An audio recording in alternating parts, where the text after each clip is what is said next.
Hey guys, and welcome to a bit of a hybrid video in my Starting Your Collection series. So I've had a few requests to do a video about GOT7 and for UKISS. However, it's a bit awkward really because I don't really have that much to show, so I kind of wanted to do both in one video.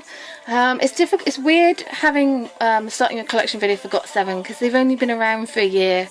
And they've only had they've had 3 releases. So this is their first mini album, second mini album, and then the first full album. And that's pretty much it.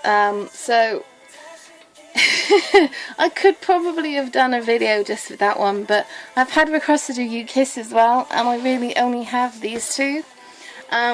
And I think the message that I want to put out is there's a reason why I have these.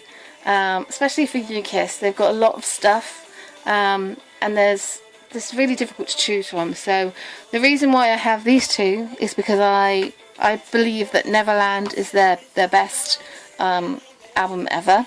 And it's when I actually got it, it was actually out of print. It was really difficult to get hold of. So when I finally got it for a good price, I was really, really happy. I bought it off of Amazon. But I really love this era. I still remember watching the MV for the first time when it came out, and just my jaw just dropping, and just such an amazing song, Neverland. It really is. I really love the concept of UKISS in this one, and my boy UKISS is looking mighty fine. He's my bias, by the way. So yeah, I would definitely recommend getting Neverland because it's an amazing album. Every song on here is awesome. It's one of those albums you can listen to from start to finish. It's also got my favourite song of theirs ever, Take Me Away, which is like a ballady one, and it is beautiful. It is absolutely stunning. So I would definitely say get Neverland.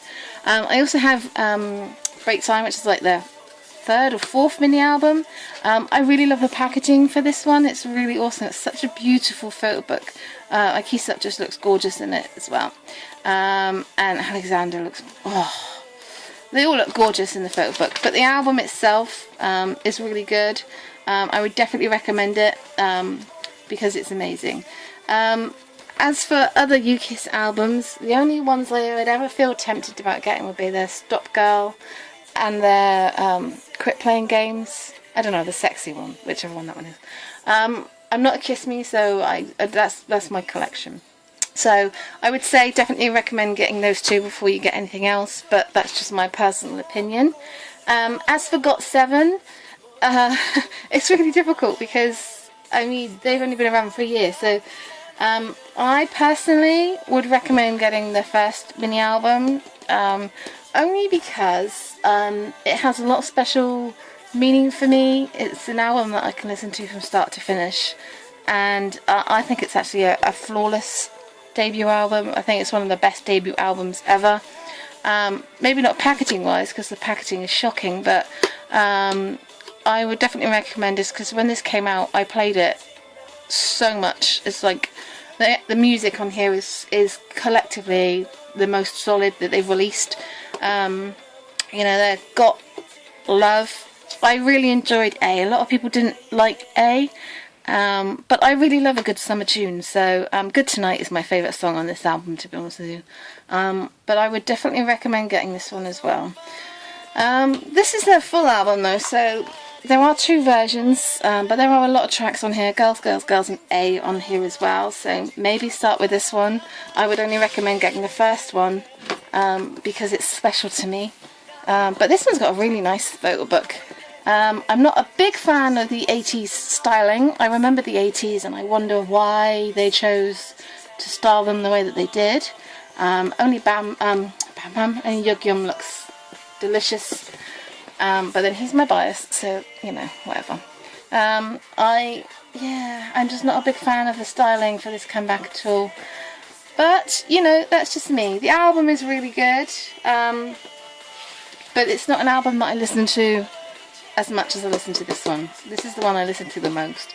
So, music-wise, I would say this one, even though there's less songs on. Packaging-wise, that one, because there's a lot of photographs, but they are very 80s orientated, and it's not really my cup of tea. But you know, I would definitely recommend. GOT7 are one of those groups I think that everybody loves.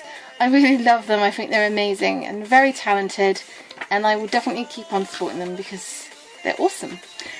So I hope this helped. I'm really sorry if it was confusing, but GOT7 and UKISS, you know, are two groups that I really love. I've loved UKISS since I got into K-pop. I always say it before, that they're one of the most underrated. They've never won a music show, like a Korean music show. I know they're huge in Japan, but I always feel really, really sad for them. Their music is not always great, and it's not always helped with the member changes that they've had. But I do genuinely feel like they deserve a lot more credit. But, you know, it's just my opinion. Anyway, I hope you guys enjoyed. Till next time, ciao!